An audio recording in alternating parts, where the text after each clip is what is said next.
Bom, gente, boa tarde a todos. Queria dar as boas-vindas a vocês aqui no nosso painel. Queria agradecer o IBRAC pela oportunidade, dizer que é sempre uma honra e um grande prazer poder participar do seminário e, dessa vez, de uma forma até mais propositiva, fazendo parte de um painel. Obrigado, Márcio. Obrigado, Leonor. Obrigado pela escolha. Queria agradecer também aos panelistas por terem aceitado o convite de estar aqui. E para discutir um tema que talvez seja um dos temas que esteja em maior evidência hoje no CAD, que é a questão das ações reparatórias, as ações de ressarcimento. A ideia do painel é trazer para vocês um pouquinho das principais movimentações que a gente teve nesse último ano. Eu confesso para vocês que a ideia de fazer a proposição do painel ela surgiu exatamente no seminário do IBRAC do ano passado, vendo a apresentação do procurador Walter Agra, que encampou a bandeira das ações reparatórias como sendo um dos grandes motes aí do seu mandato no CAD. E tentar entender um pouquinho o que aconteceu nesse último ano. A gente tem um movimento muito importante que deve acontecer em breve, com a aprovação do projeto de lei 283, que está em trâmite no Senado, está na Comissão de Assuntos Econômicos. A gente sabe que, em momento de eleição, é um pouco mais complicado ter essa aprovação e ter o trâmite normal dos projetos, mas isso deve, de uma certa forma, revolucionar a questão das ações reparatórias no Brasil. No último mês, a gente teve a edição pelo CAD da Resolução 21, a resolução que traz a questão da publicidade dos documentos de leniência. Ontem, inclusive, o MLEX publicou uma matéria questionando a efetividade da resolução de forma autônoma, como se ela, por si só, pudesse resolver ou fomentar as ações reparatórias no Brasil. E o Guia Prático da CEPRAC, emitido há alguns meses, salvo engano, em maio, em que houve ali um detalhamento de metodologias que podem ser utilizadas para fazer o cálculo da vantagem auferida e, consequentemente, respaldar uma ação reparatória. Trazendo uma introdução da mesa para chegar aqui talvez no principal ponto relacionado a essa discussão, que é uma sintonia fina entre as ações reparatórias, o fomento às ações reparatórias, medidas que podem ser adotadas para se incentivar ações reparatórias, com a manutenção de um programa de leniência e de termo de cessação de conduta que sejam, ao mesmo tempo, saudáveis e factíveis no nosso ordenamento. Acho que talvez seja um pouco essa discussão. Vamos ter oportunidade também de ouvir o procurador Walter Agra, que tem, enfim, feito inúmeros movimentos dentro do CAD, mas passando por uma rodada de apresentações, começando ali da minha extrema-direita, a gente tem a Fabiana Tito. A Fabiana é doutora em Economia, com tese de doutorado justamente na questão da vantagem auferida. Ela pode dizer para a gente um pouquinho o que ela tem visto no contexto das ações e o que tem sido utilizado no judiciário. A Fabiana ela é sócia da Tendência Consultoria. Do meu lado direito, Vinícius Marques de Carvalho, ex-conselheiro, ex-presidente do CAD, hoje colega, trabalhando na iniciativa privada no escritório que leva o seu nome, VMCA. Minha extrema esquerda, o Bruno Drago. O Bruno é sócio do Demarest Advogados. O Bruno também ele é diretor do Comitê de Contencioso Econômico do IBRAC, tem feito um trabalho de acompanhamento muito de perto das ações reparatórias, então ele pode trazer para a gente dados estatísticos sobre o tema. E à minha esquerda, talvez, e todo mundo quer ouvir sobre o tema, o procurador Walter Agra, procurador do CAD, que encampou a bandeira das ações reparatórias e tem trabalhado muito diretamente com a questão. Queria agradecer a todos e, só falando um pouquinho da dinâmica do painel, a ideia é que cada um dos panelistas trate um pouco do tema, alguma coisa em torno de 15, 20 minutos, e, ao final, obviamente, a gente vai abrir um tempo para que possam ser feitos questionamentos, e aí vocês fiquem à vontade para sabatinar o pessoal aqui. Vou passando já a palavra diretamente para o Vinícius.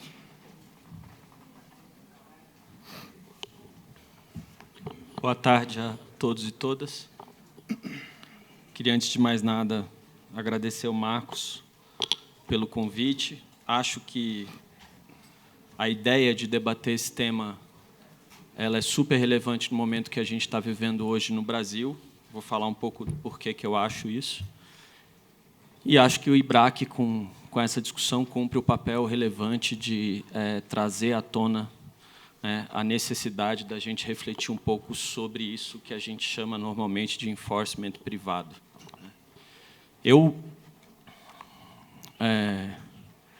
Essa questão da reparação de danos no Brasil, ela tem um lado interessante que ela fica sempre no nosso horizonte como uma promessa não realizada, né? É meio que nem o Brasil, né? Num certo sentido, assim, né? Você aguarda o momento da coisa aí e não vai, né? E a reparação de danos tem um pouco essa dinâmica, né? 10 anos atrás, a gente falava, agora é a hora das ações de reparação de danos, e vai ter um monte de ação de reparação de danos, e assim por diante, e não necessariamente as coisas aconteciam, né?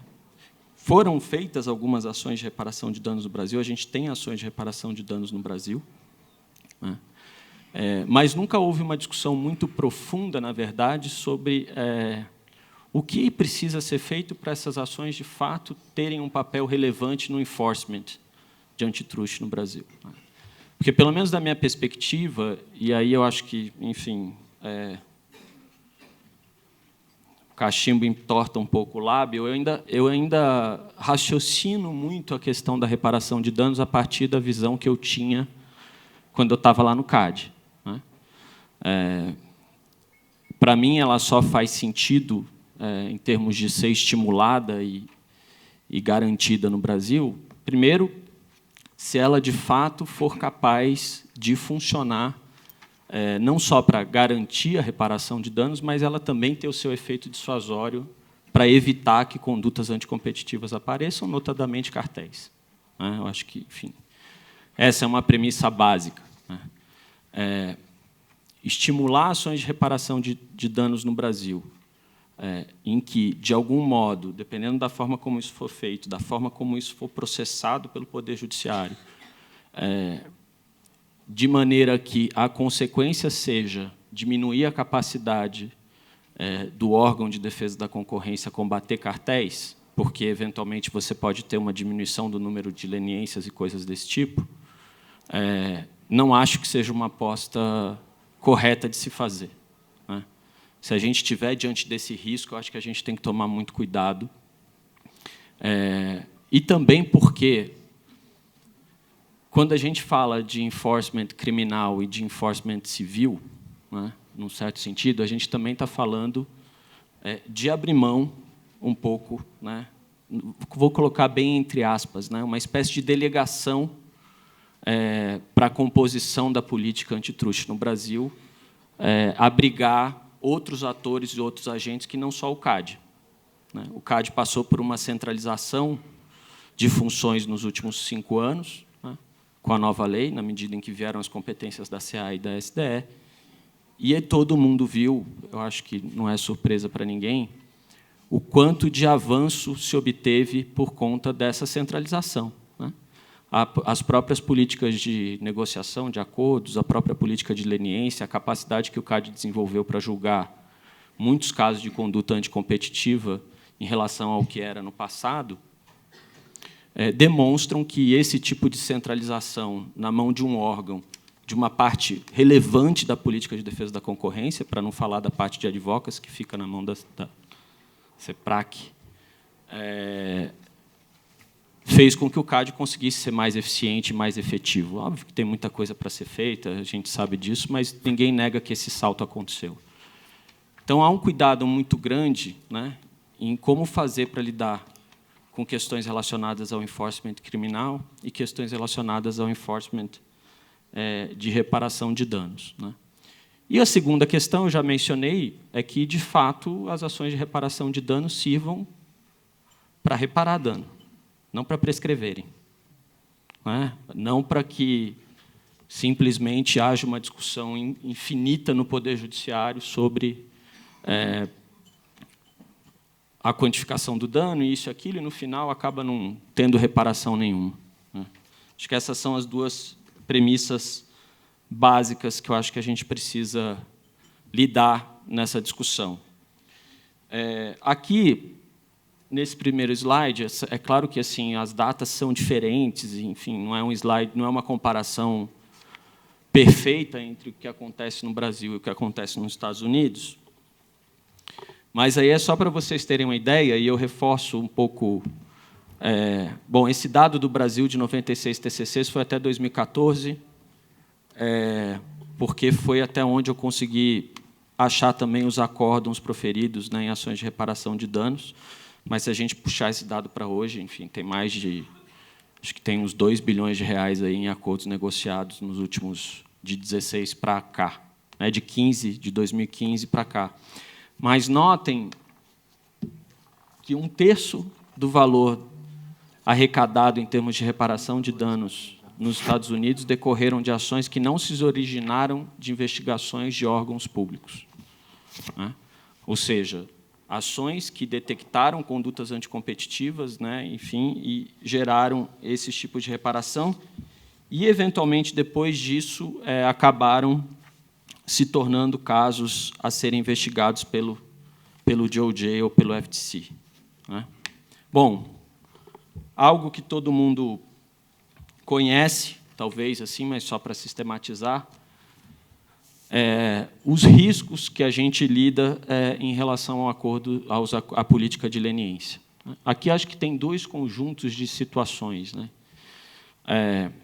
A política de leniência, todo mundo sabe que não é um fim em si mesmo, né? Ela é um instrumento para a detecção de cartéis, o que é um fim em si mesmo, que não se existam cartéis, né? Então, a política de leniência tem um valor enorme, né, nessa conjunção de instrumentos que a Autoridade de Defesa da Concorrência tem para combater cartéis, mas ela só funciona também quando a Autoridade de Defesa da Concorrência combate cartéis por conta própria, né? Porque, se ela não combater cartéis por conta própria, quem que vai fazer leniência se não tem medo de ser pego, né? Claro que tem situações específicas que as empresas podem fazer leniência mesmo sem esse medo, uma troca de poder de controle, coisas desse tipo, uma política de compliance e assim por diante. Mas o fato é que a gente tem isso no horizonte. E a leniência ganhou muita importância no Brasil desde 2003, né, quando foi a primeira assinada. Um ponto que o projeto de lei acaba endereçando, num certo sentido, diz respeito à questão da responsabilidade solidária, que, em tese, hoje, o signatário do acordo de leniência também pode ser responsabilizado por pagar danos de outros, causados por outros membros do cartel, né? E, ainda que depois ele tenha ação de regresso, não custa lembrar que ele foi o único que, a princípio, confessou. Esse ponto ele é importante, né?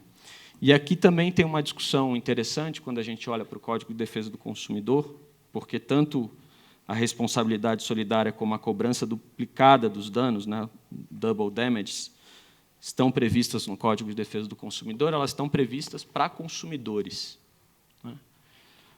E consumidores, segundo a jurisprudência hoje majoritária no Brasil, são os chamados consumidores finais, né? Teoria finalista, que a gente chama, em relação àquela teoria que, no começo do Código de Defesa do Consumidor, teve alguma repercussão, que é a teoria maximalista. Então, do ponto de vista da defesa da concorrência, a gente tem uma situação em que um consumidor, entre aspas, intermediário na cadeia produtiva, que não é o consumidor final, ao entrar com uma ação, em tese, ele não tem direito a double damages, porque ele não é consumidor pelo Código de Defesa do Consumidor, né? E a mesma questão em relação à responsabilidade solidária, né? Ele não pode entrar como contra um dos membros exigindo a totalidade do dano causado pelo cartel como um todo. Então, isso é uma discussão também que é um pouco que a gente precisa aprofundar, porque, do ponto de vista de reparação de danos, o consumidor intermediário sofreu os danos causados pelo cartel, eventualmente, dependendo da estrutura do mercado ali naquela etapa da cadeia produtiva, ele nem conseguiu repassar esse dano para o consumidor final, para a etapa ajusante, e, enfim, ele seria aquele que deveria ter direito à reparação de danos e, pelo Código de Defesa do Consumidor, ele não é consumidor. Ele tem direito numa ação reparatória, mas não a double damages, né? E o risco, e aqui a gente tem um pouco o exemplo do que aconteceu aqui em São Paulo, no caso do metrô, de se interpor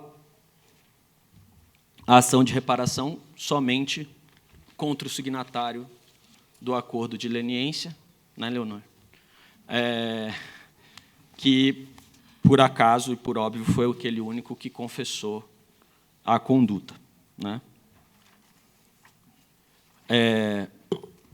Bom, a resolução do CAD lida um pouco com algumas dessas preocupações, não com todas, porque, obviamente, algumas exigem, principalmente as que eu mencionei acima antes, exigem alteração legal, né? A resolução do CAD, na minha visão, dá um recado claro de priorização do programa de acordos de leniência, né? Traz um dispositivo, eu acho que logo no final da resolução, sobre a possibilidade de ser visto como um atenuante à reparação de danos para efeito de cálculo da contribuição num TCC. Eventualmente, essa discussão pode até acontecer no caso de uma multa, né? Vai que a empresa não fez um TCC, mas fez algum acordo de reparação de danos e não fez o TCC, às vezes porque o CAD não quis fazer o TCC, isso pode acontecer. E aí você pode levar isso em consideração, eventualmente, até numa multa. Qual que é a questão aqui, né? Aqui a gente vai ter que, provavelmente, enfim, modo de dizer, nós todos, o CAD, pensar e refletir sobre, enfim, o que significa essa atenuante, né?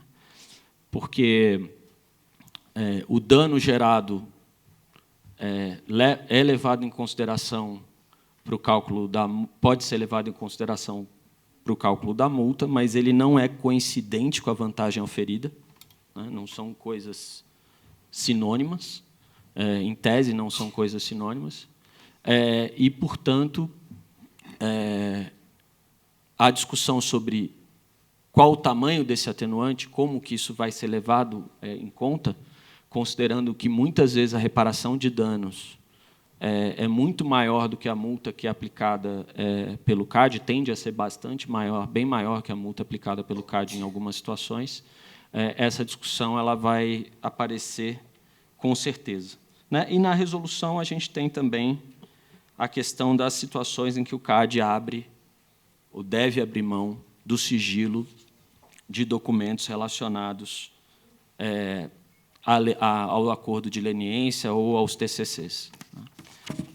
A gente tem também o projeto de lei do Senado, o 283. Eu não vou me estender muito nele, porque o Bruno acho que vai falar mais um pouco. Mas, basicamente, ele trata de um problema que a gente já mencionou, que é tornar inaplicável a reparação em dobro para o signatário do acordo de leniência ou de acordos, né? E esse é um ponto interessante também, né? Porque aqui a gente está colocando, salvo melhor juízo, o signatário de TCCs no mesmo patamar que o signatário do acordo de leniência. E aí a gente tem uma questão de incentivo também nessa história.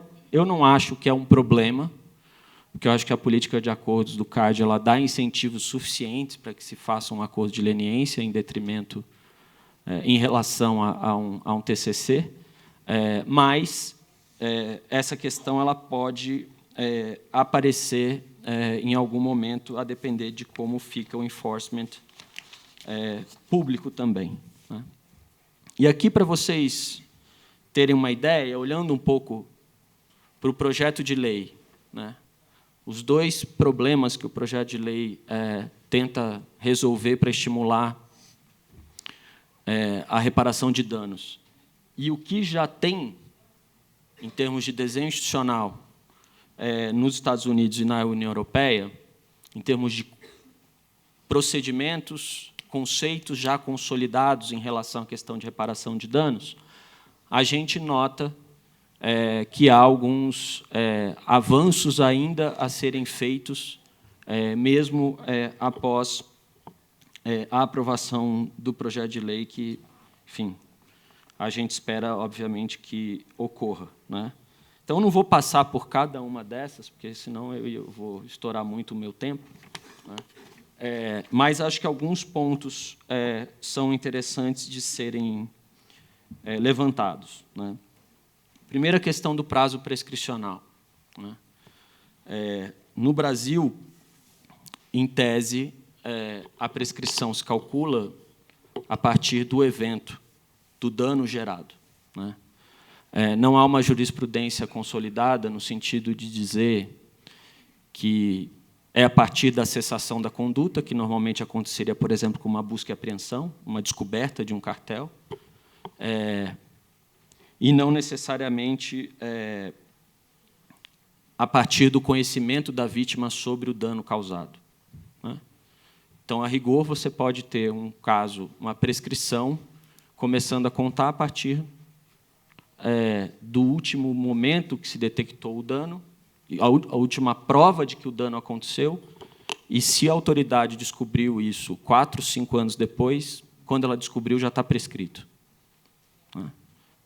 Isso é algo que também não aconteceria no sistema norte-americano e não aconteceria no modelo europeu, né? Outro ponto importante também, eu acho que diz respeito à questão relacionada ao que significa, para efeito de debate judicial, a condenação à decisão do órgão administrativo, né? Na Europa, a condenação pela autoridade vincula o juízo cível de reparação, né? Nos Estados Unidos, a gente tem duas situações distintas, né? A condenação criminal, pelo que eu entendi, gera uma presunção absoluta de que houve o dano, né? Ou seja, praticamente um efeito de coisa julgada em relação a esse tema especificamente, a existência do dano. E aqui no Brasil, a gente precisa entender o que significa a decisão do CAD, para efeitos de discussão sobre o dano. Além do que, obviamente, a gente provavelmente vai estar diante de situações em que a gente vai ter uma ação anulatória, discutindo a decisão do CAD, provavelmente questionando a condenação do CAD, inclusive questionando a existência do cartel, e uma ação de reparação de danos ao mesmo tempo, né? O que pode gerar um debate sobre prejudicialidade lógica. Alguém vai falar, não, espera aí, né? Espera o juiz da anulatória tomar a decisão, transitar em julgado, o que, enfim, coisinha de 10, 15 anos, e depois a gente discute a reparação de danos, né? Essa questão da prejudicialidade lógica, logicamente, pode gerar um desincentivo às próprias ações de reparação de danos, né? Porque, enfim, a não ser que se viabilize algum tipo de solução negociada para a reparação do dano, né? E que se gere incentivos para isso, um desenho institucional que gere incentivo para a solução negociadas de reparação de danos, ou seja, você resolve no CAD via um TCC ou via um acordo de leniência, e você também resolve, nas esferas possíveis, a reparação de danos por meio de um acordo. E aí você pode ter um incentivo em torno de debates sobre descontos e coisas desse tipo, mas é um problema da Fabi, não é um problema meu. Que aí sim a gente pode ter, enfim, né, uma espécie de política coordenada em que você, do mesmo jeito que o CAD consegue, em matéria de TCC, lidar com a questão criminal por meio do acordo que fez com o Ministério Público Federal em São Paulo, poderia se pensar algo também em relação à reparação civil, né? E aí se tentar fechar a questão de uma maneira mais adequada. Bom, meu tempo praticamente acabou. Aqui, algumas coisas que o projeto de lei acaba também resolvendo. Vou deixar para o Bruno falar disso mais um pouco. Espero que você fale, tá, Bruno? Sobre tutela de evidência, essas coisas assim. E dizer que assim, essa questão da tutela de evidência é uma questão importante, porque, enfim, é algo que se prevê, de certo modo, no Código Civil, e que tem a ver um pouco com o pre-trial, com o discovery americano, que é a possibilidade de você tentar produzir e estruturar a causa de pedir antes mesmo de você interpor a ação, né? E esse ponto eu acho que vai ser bastante importante, além da discussão também, aí eu finalizo, sobre a repercussão dos custos adicionais, né? Na Europa, a gente tem bastante essa discussão, que é o fato de que,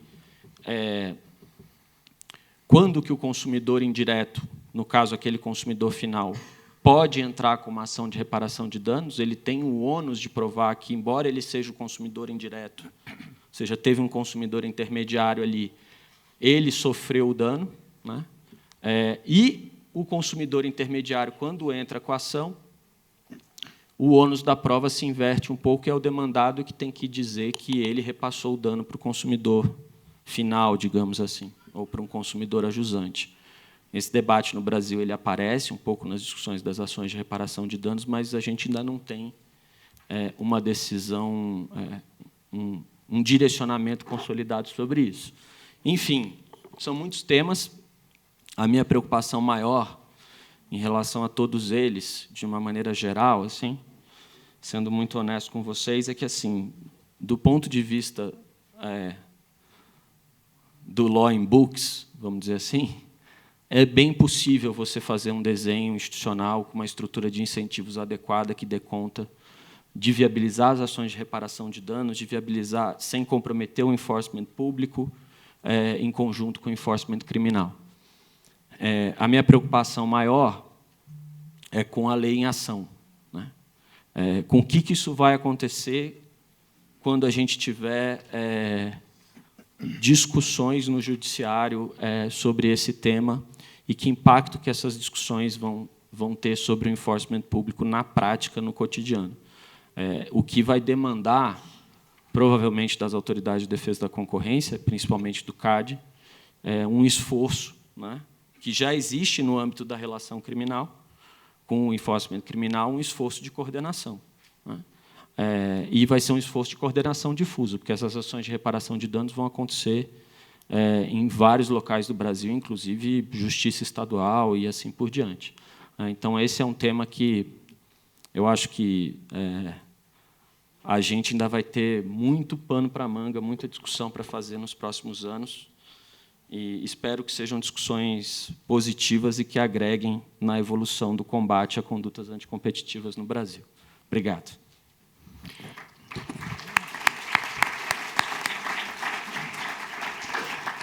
Obrigado, Vinícius. Eu já aproveito para passar a palavra para o Walter Agra Júnior, procurador-geral do CAD, que nos pediu para fazer a apresentação dele do público, com a promessa de um pouco mais teatral, né, Walter? Boa noite a todos. Eu tenho um conceito de que o lugar do advogado é no púlpito. E não é apenas para o advogado privado, mas, sobretudo, também para o advogado. Você tem 1,90 m quase. Tem essa vantagem. Afinal de contas, Vinícius, ninguém pode nascer com tudo, né?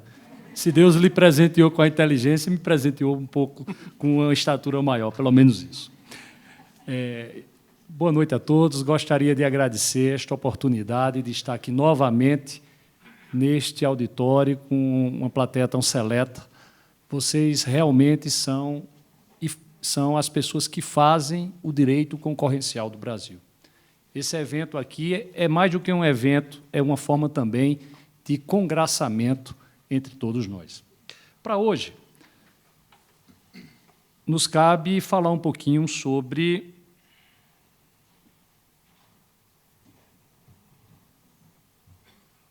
as ações de reparação civil, e eu começo com a agenda.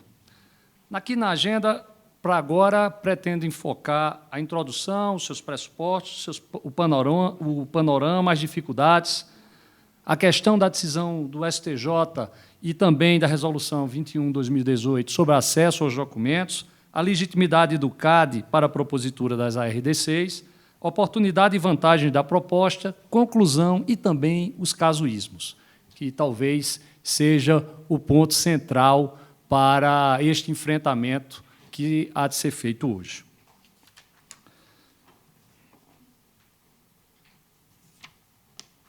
Bom, na introdução para a responsabilidade civil, temos que passar por 3 elementos, né? É dito e sabido que primeiro temos que buscar a demonstração do ilícito. E aí estamos falando, é bem verdade, do ilícito concorrencial. mais que isso, preciso, além do ilícito, que tenha havido dano. E mais, o nexo de causalidade entre esse ilícito concorrencial com o direto, com o dano que se quer perquirir. Então, é o caminho natural da responsabilidade civil, prevista no nosso no Código Civil, no artigo 927, 186 e 187. Tá? Então, até aí, se a gente fosse caminhar, a gente não teria nenhuma dificuldade. Mas como fazer a adequação dessa persecução pública com a privada? O enforcement público, o enforcement privado. E partindo de onde?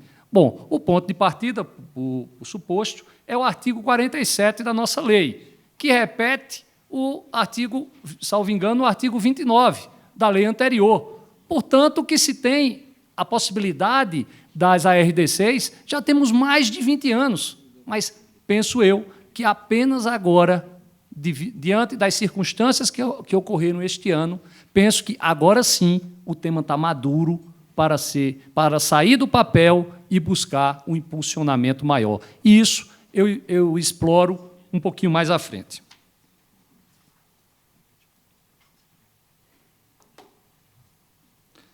E aí, vamos logo para o panorama atual. Qual é o panorama atual do enforcement, do private enforcement? A existência da nossa legislação, como eu disse, que era o artigo 47, que replica o artigo 29, ou seja, já tem 20 anos. Mas qual é a novidade para isso? O que é que se tem de novo? E aí, quando eu penso nisso, parece que lembro a conselheira Cristiane Alckmin e o conselheiro João Paulo falando lá, olha, a vantagem auferida, a vantagem auferida, a vantagem auferida. Ela pode até não servir ainda como base para a fixação da reprimenda administrativa. Mas não se pode perder de mente que precisamos fazer um esforço a mais para desestabilizar as atividades cartelistas. O cartel precisa ser inviável. Inviável na parte que dói mais, que é a inviabilidade financeira. E como fazer? Por isso, fica aquela vozinha da conselheira Cristiane, vantagem auferida, e algo tinha que ser feito, e por que não fazê-lo através das ações de reparação de danos concorrenciais? Certo? Então, essa incipiência não podia ser diferente, porque nós não tínhamos, e só agora temos, por exemplo, uma resolução que especifica como e quais os documentos, em qual momento cada um daqueles documentos do processo administrativo no CAD podem ser utilizados. Somente esse ano temos essa resolução e somente este ano é que tivemos também uma decisão judicial. Então, eu conversava um pouco antes com o Marco Garrido, e ele dizia, olha, você acha que só a resolução é suficiente? Eu disse, bom, só a resolução você poderia até questionar, talvez ela não fosse suficiente se ela tivesse sozinha, mas ela não está. Ela está baseada num árduo trabalho do CAD. Esse trabalho, eu penso que também, no ano passado, aqui no próprio IBRAC, eu abordava isso, a utilização dos documentos, que se tornou realidade agora. E essa realidade também está chancelada por decisão judicial. Mas, e as dificuldades para isso? Como fazer? Se a gente só tem 69 ações, pelo menos foi o que eu cataloguei aqui, né? 69 ações de 95 a 2017. Não é muito pouco para o número de cartéis em que houve condenação pelo CAD? E eu não vou nem especificar a modalidade, vou deixar para o Bruno, que vai especificar para vocês a origem de cada uma delas, né? Mas como fazer para enfrentar essas dificuldades? Como fazer para estimular isso? Porque a gente sai de que ponto? Sai das dificuldades de enfrentamento. A gente sai de custas altíssimas, a gente sai de um processamento já demorado, de uma cultura de não reivindicação desses danos ante a dificuldade, porque vai demorar, porque eu não tenho um instrumento, porque eu não tenho o aparelhamento. Estas são as dificuldades. Não é? E as dificuldades de se obter também as evidências. E também, em vários cartéis, a pulverização a pulverização dos consumidores, que era necessário a junção de vários para poder buscar organizadamente a procura pela reparação desses danos. Então, diante desse cenário, algo precisava ser feito.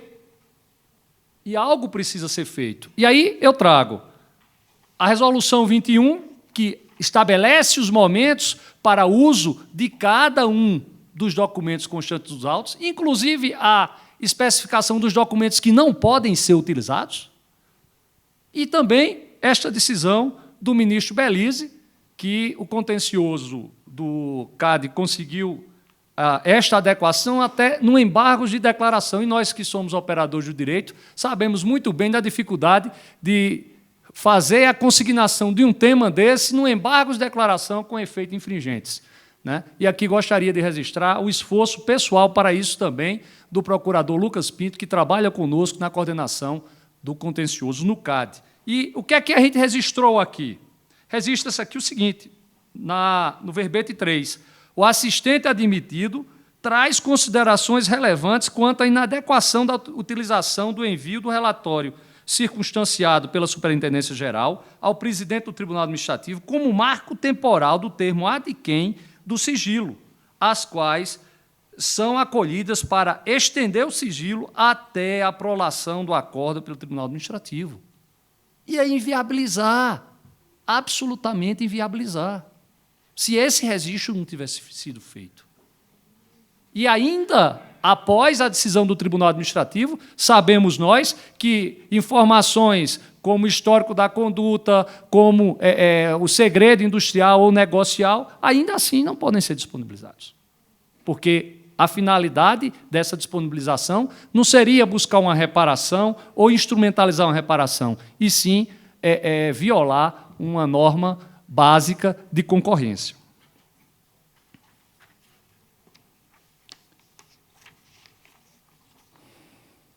E ainda na terceira turma, registrou-se o seguinte: de outro lado, o voto condutor acolhido por unanimidade deixa evidente o sigilo empresarial deverá ser suscitado e deverá ser observado em relação à parcela dos documentos que efetivamente guardem segredos industriais. Que eu disse, até depois da decisão, essa parte não pode ser afetada. Essa decisão é de 20 de fevereiro, né, de relatoria do ministro Belize na terceira turma.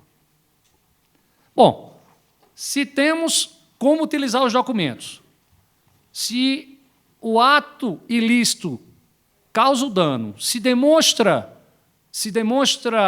o nexo causal, temos os elementos de responsabilização, temos como demonstrar esses elementos de nexo e de dano através dos documentos já agora sim positivados, ainda que por forma de resolução, e aí passamos para o segundo passo.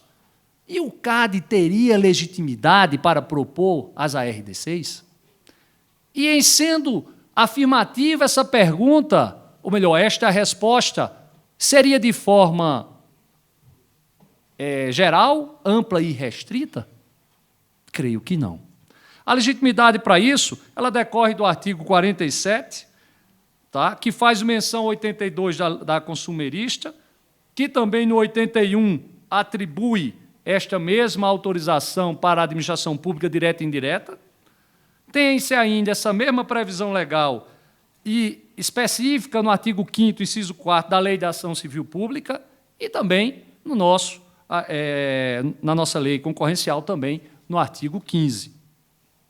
Então, entendo eu que o CAD tem sim... O que aconteceu aí? Bom, chegou.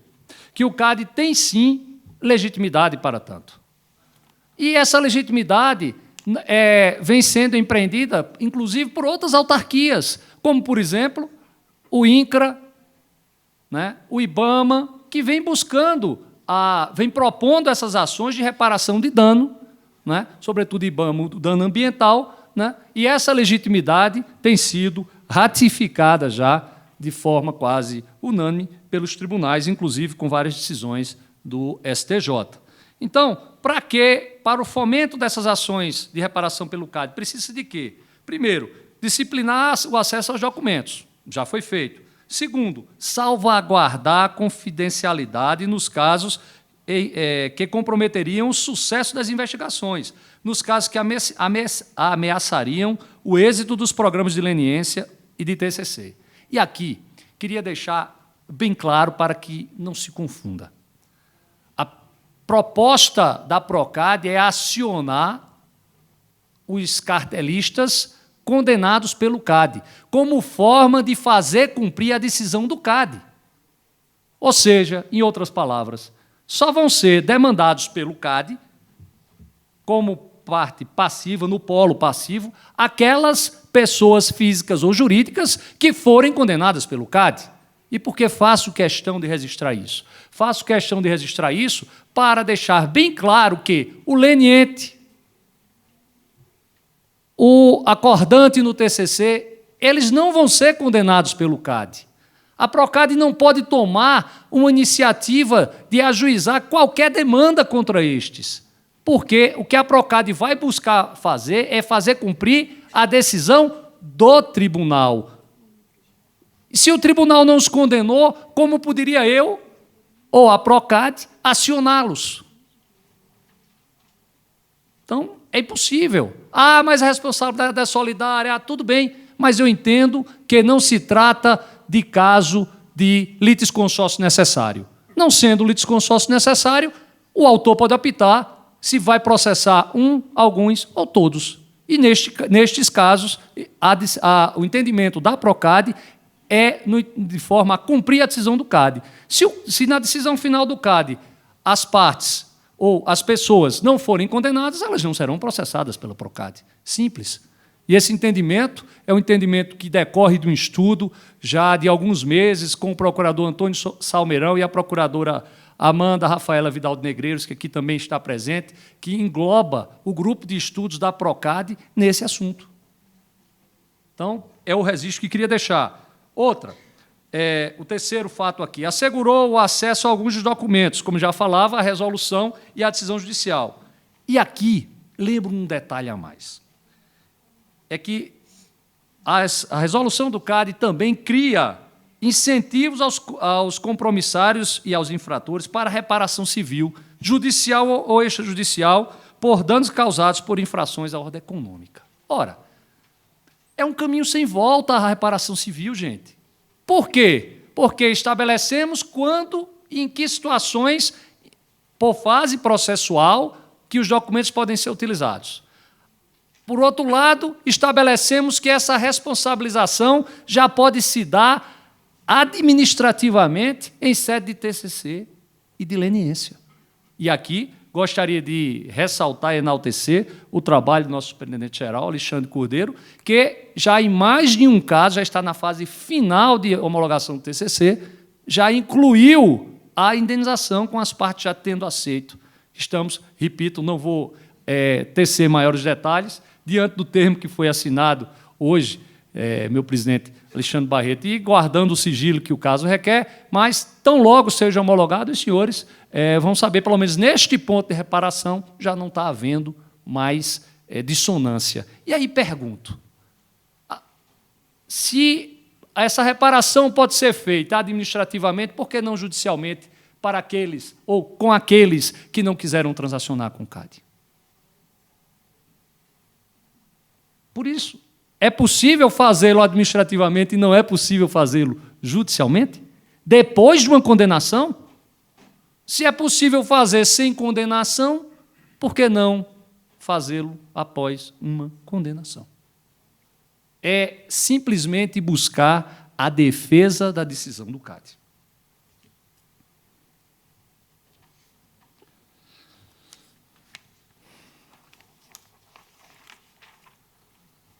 Então, o ajuizamento da ação imediatamente após o julgamento do processo administrativo pelo CAD.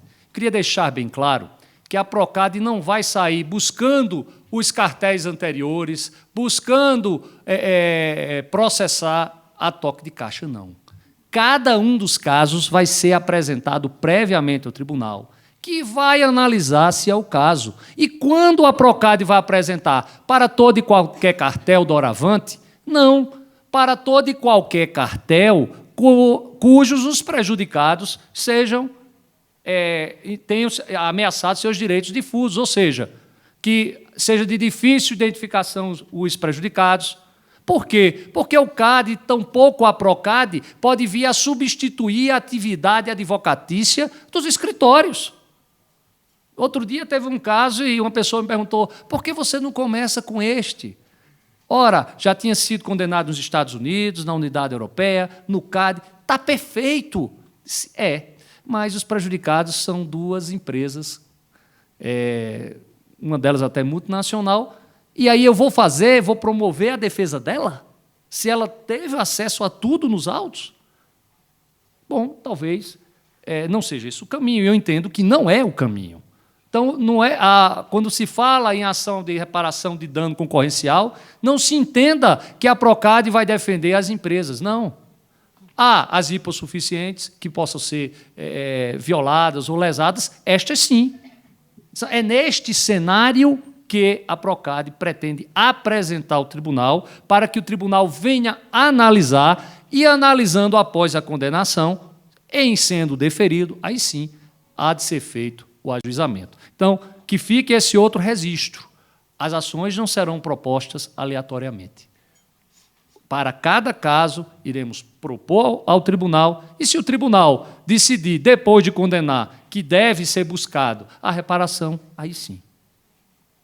Então, os consumidores, em caso de comprovação do dano, recebem, uma vez proposta essa ação, eles podem se habilitar no processo e vão receber o processo pronto para se habilitarem e liquidarem seus prejuízos. E com liquidação do prejuízo, já a gente vai ouvir a doutora Fabiana, que nos vai brindar com várias soluções para essa liquidação, né? Então, é assim que se pretende, ou que eu pretendo, apresentar para o tribunal o enfrentamento destas situações, né? E, como já tinha falado aqui, mais um estímulo à contribuição do CAD ao enforcement privado, pois a questão não ficaria a cargo somente do Ministério Público e dos consumidores e empresas. É o braço público e social do CAD, de buscar ajudar aquele que não vai ter condição de fazer. E mostrar um desestímulo a mais à atividade cartelista. Só, olha, não vai dar porque agora o CAD tem todos os elementos e, tão logo condenar, ele vai acionar. Vai começar a ficar difícil, vai começar a não ser estimulante, diria, um incentivo a mais para que não haja atividade cartelista. E também um incentivo a se buscar fazer a leniência e o TCC. Porque se eu não fizer a leniência e o TCC buscando ou colocando a reparação ou não colocando a reparação, eu vou ter um problema a mais, porque o tribunal pode autorizar que a PROCAD ingresse com ação contra mim. Então, é também uma forma de estímulo ao trabalho de política de acordo do CAD.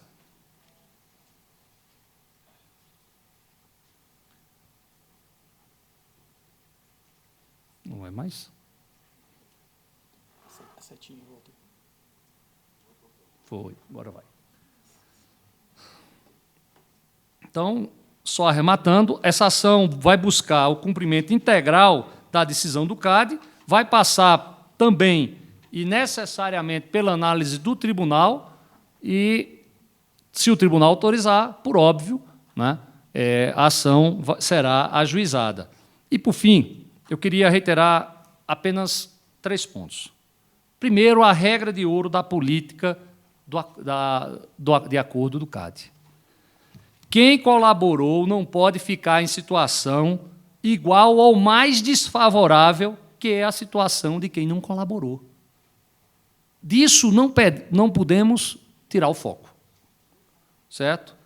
Outra, a diferença e o respeito das instâncias. A instância, o juízo criminal, o juízo administrativo punitivo do CAD e o juízo cível são instâncias que são harmônicas, mas que uma não exclui a outra.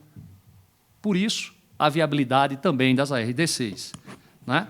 E o incentivo, mais uma vez, destacar o grande trabalho que o presidente Alexandre Barreto tem feito com essa resolução 2118.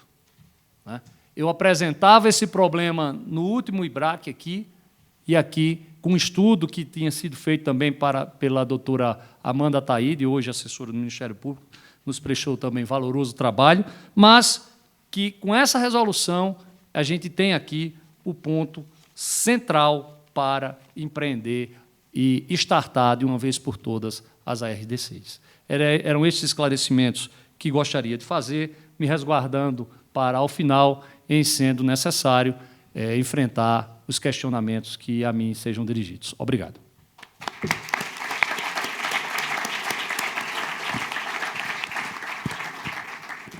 Obrigado, procurador Walter. Eu queria já aproveitar e convidar o Bruno Drago para a próxima apresentação. Obrigado, Marcos. Agradeço o convite para compor esse painel. Uma honra sentar ao lado do Walter, do Vinícius e da Fabiana para discutir um tema que eu já coloco... De baixo, Bruno. De baixo. Não, está certo. Que eu já coloco aqui como uma certa provocação, que alguns têm ouvido reiteradamente da minha boca. Seria a terceira revolução do antitrust, nas ações reparatórias, toda essa discussão que nós estamos vivenciando. O Vinícius mencionou que há 10 anos atrás nós tivemos talvez a mesma impressão. Eu acho que agora os astros estão posicionados de uma forma diferente. Eu realmente acredito que isso vem para mudar a concorrência que a gente conhece no Brasil. Vai depender de nós, advogados, das autoridades, do Poder Judiciário, cumprirmos com o nosso papel nisso para que a gente consiga efetivamente fazer isso decolar. Alguns disclaimers, eu falo aqui não em meu nome, mas em nome dos mais de 30 membros do Comitê de Contencioso Econômico, que eu queria agradecer por todo o trabalho que tem feito junto ao comitê há 3 anos. É um trabalho riquíssimo. Faço um merchan do livro do comitê, A Livre Concorrência e os Tribunais Brasileiros, que está sendo relançado aqui no IBRAC. Um trabalho riquíssimo, com muito debate, muita discussão sobre pontos polêmicos, não só das ações reparatórias, mas da interação entre a concorrência e o Poder Judiciário como um todo. Os dados que eu vou apresentar aqui, eles se referem essencialmente à pesquisa que foi levantada. Hoje vocês podem consultar no site do IBRAC, existe lá a tabela de jurisprudência com todas as ações reparatórias e com outros aspectos, além das reparatórias. Esse foi um trabalho basicamente de 5 pilares. Então, nós temos as ADRs, as ações standalones, um trabalho sobre as revisões das decisões do CAD, devido processo legal e ações de natureza penal, e é uma tabela bastante rica e de super fácil consulta. Tá disponível a todos aí que queiram consultá-la. Obviamente, nós tivemos uma dificuldade com relação ao segredo de justiça, né? É sempre uma dificuldade para você caçar aquelas discussões interessantes. Quando a gente se depara com o segredo de justiça, isso não nos ajuda na avaliação.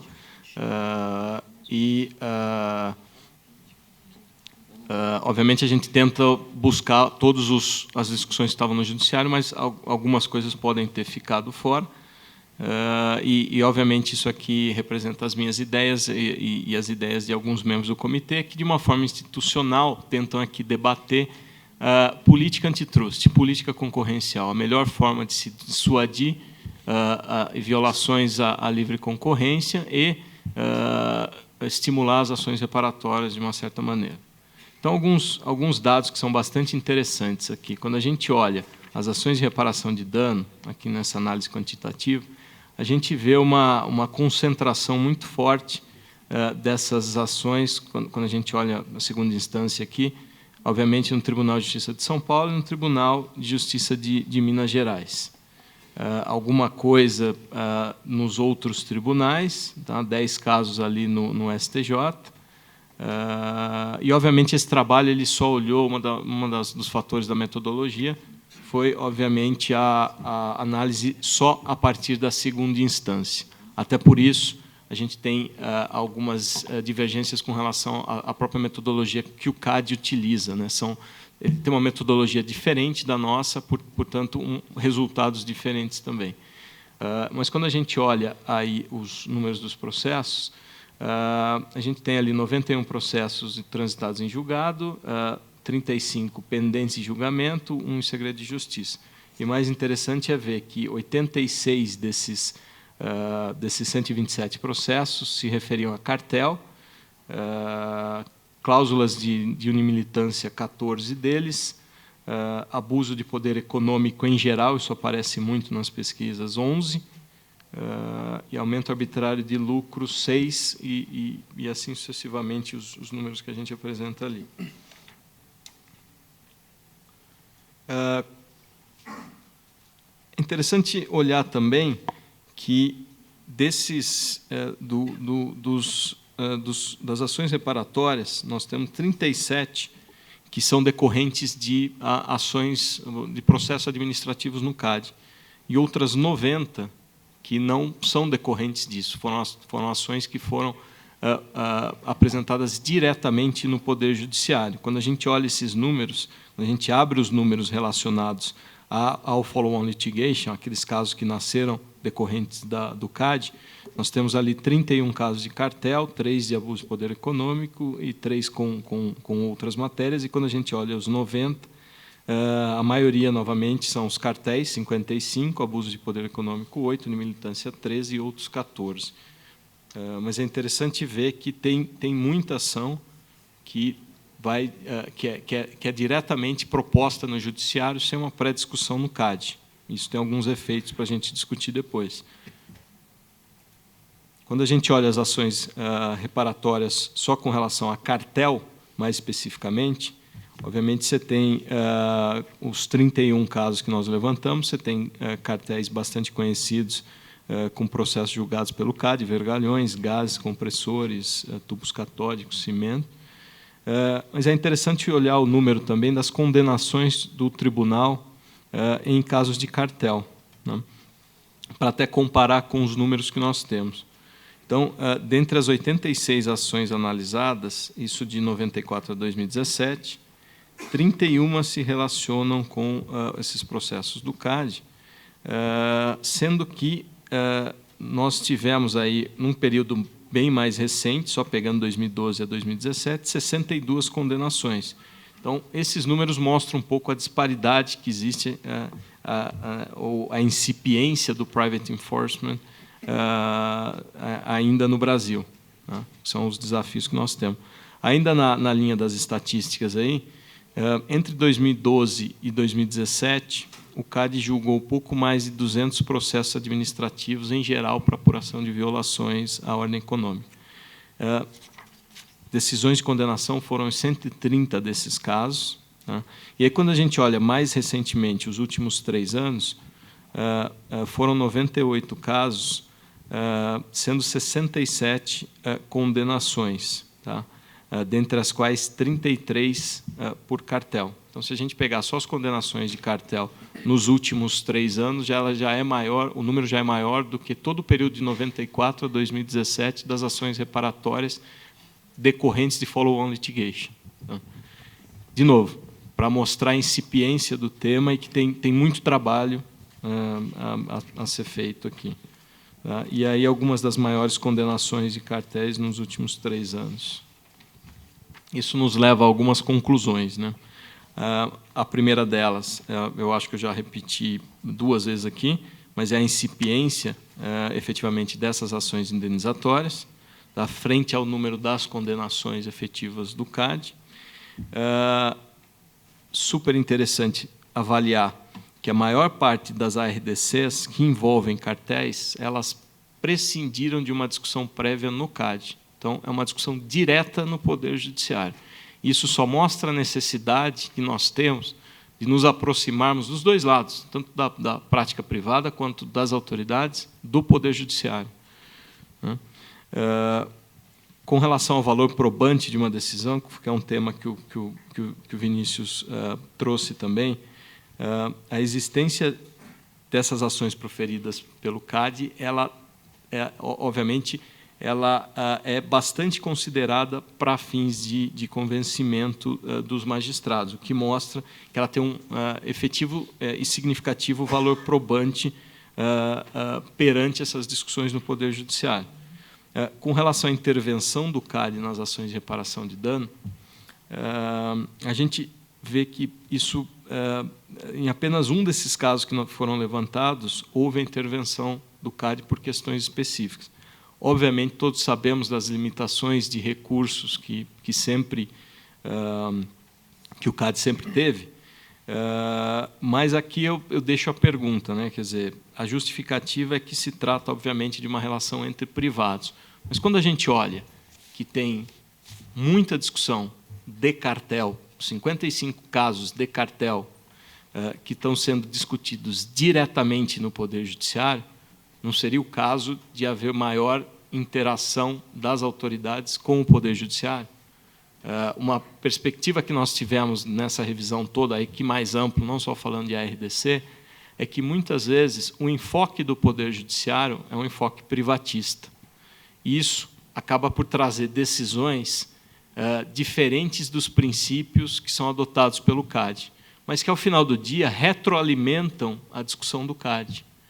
Então, assim, isso só mostra a necessidade de todo mundo atacar esses problemas sobre o mesmo prisma, né? E aí, por fim, nós também não conseguimos identificar nessa amostra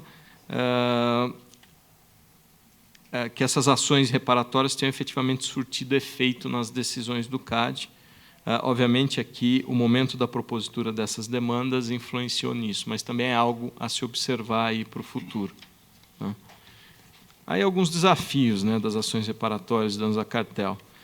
E aqui, sob o prisma da política concorrencial, né? Eu acho que já algumas pessoas falaram isso, o Judge Ginsburg trouxe essa questão também, como priorizar a aplicação, na verdade, dos institutos, de forma a se trazer os efeitos de suas ordens corretos ou mais apropriados. Efetivamente, isso é um balanceamento, né? Nós temos, de um lado, a leniência, quer dizer, nós temos aqui 4 pilares possíveis. A leniência, que hoje é o principal mecanismo de detecção de infrações, ela, obviamente, traz bastante estímulo à cessação dessas condutas, né? Então, não só de detecção, mas de cessação de conduta, e ela traz ali benefícios para o propositante, tratando da imunidade administrativa e criminal.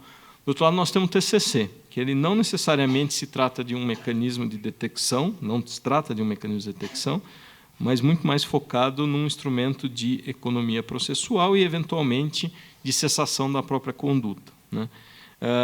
Obviamente, tem um critério aqui no exercício da conveniência e oportunidade por parte das autoridades, e é um mecanismo de crescente resolução de conflito. Nós temos também o pilar do efeito dissuasório ali provocado pelas ações criminais, né, pela responsabilização criminal, e aí esse quarto pilar que a gente discute agora, que são as ações reparatórias, né, que não são cobertas por imunidade, mas é um pilar bastante importante. E a discussão é efetivamente como é que você balanceia isso, o que está acima do que aqui. Estão todos na mesma linha?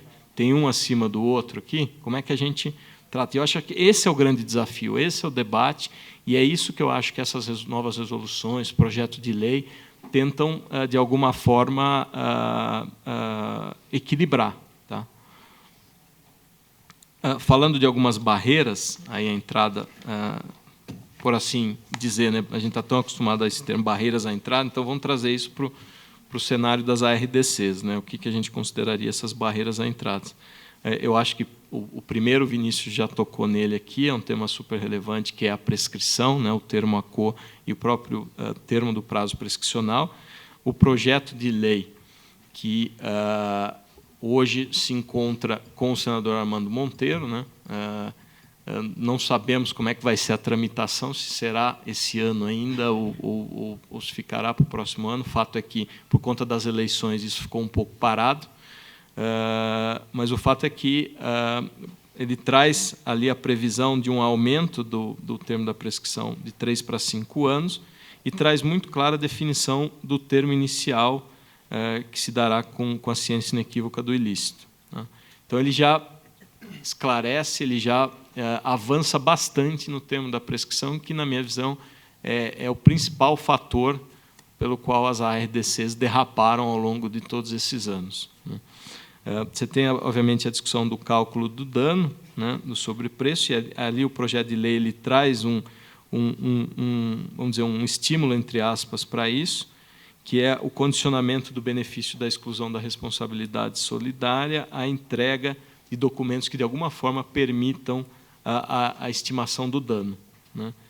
E aí você tem, obviamente, a discussão de acesso a evidências e dos documentos que comprovem a prática da infração. O Vinícius já mencionou um pouquinho a resolução CAD 21, que ela ratifica, acho que na última versão aqui, ficou muito clara a regra da publicidade, né, constante dos procedimentos.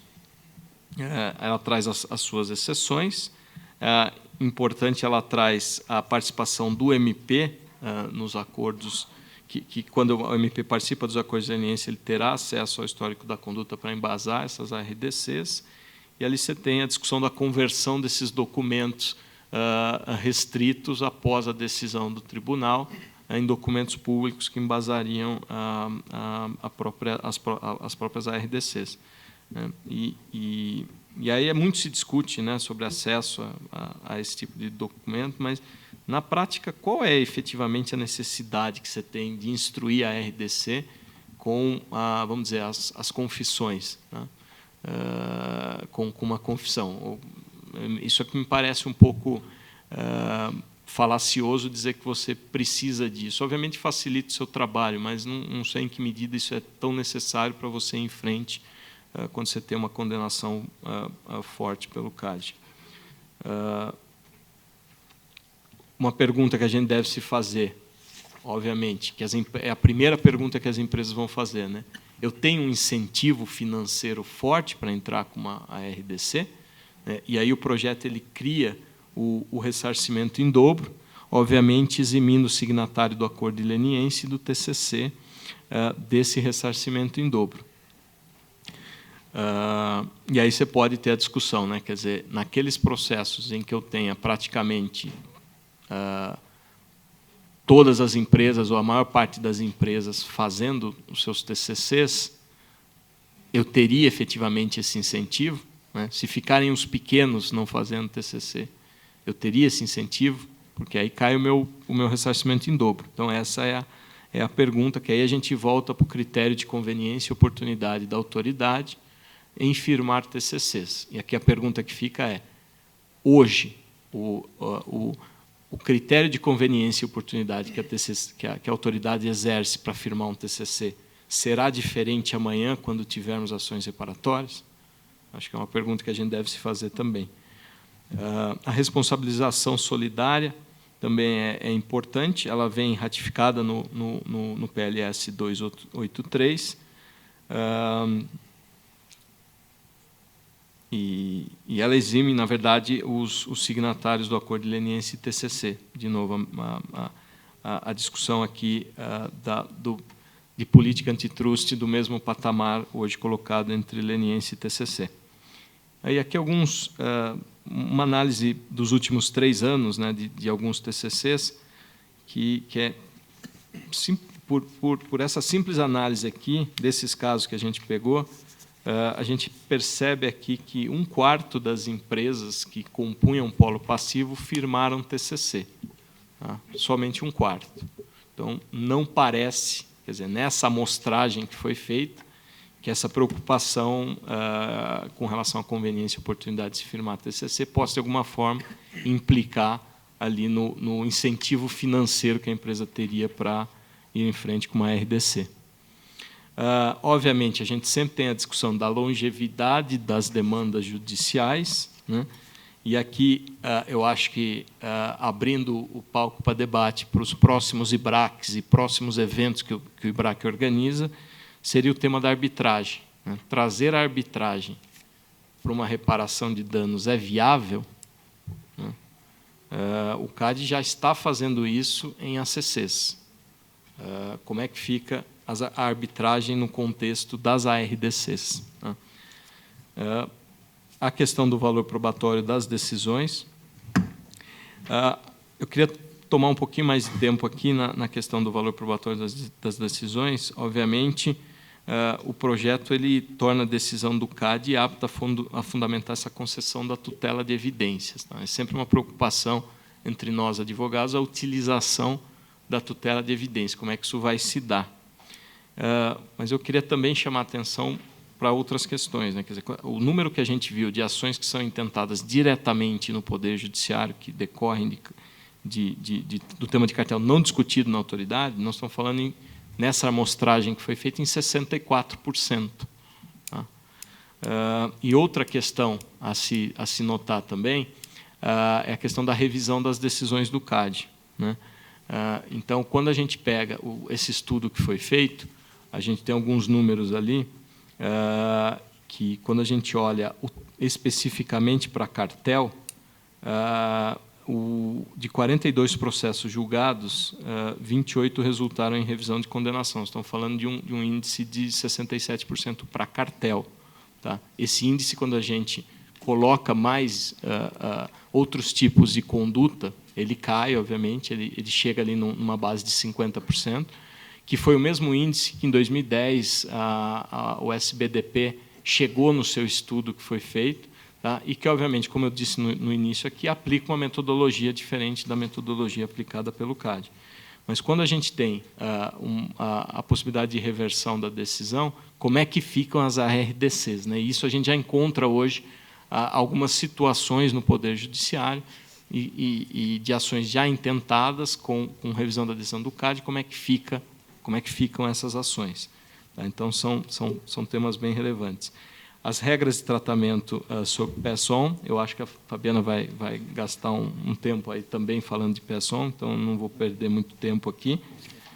Mas, em princípio, o meu entendimento é que, no Brasil, as ações reparatórias cobrem todos aqueles lesados, tá? Os lesados diretos e indiretos, a exemplo da Europa, que é um pouco diferente dos Estados Unidos, mas há um debate com relação ao ônus de prova, e o tratamento do sigilo é sempre um tema bem importante.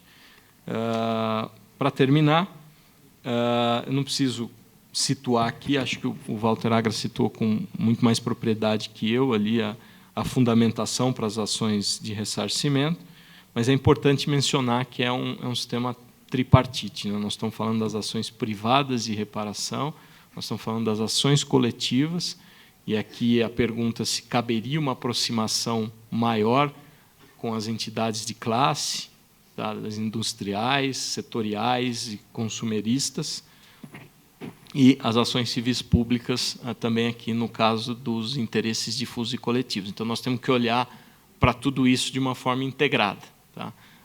Todos podem contribuir para que haja mais efeito dissuasório no mercado e uma política concorrencial mais equilibrada.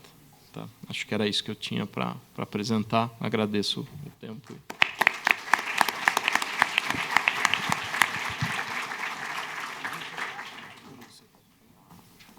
Obrigado, Bruno. Já aproveitando para passar a palavra para a Fabiana Tito.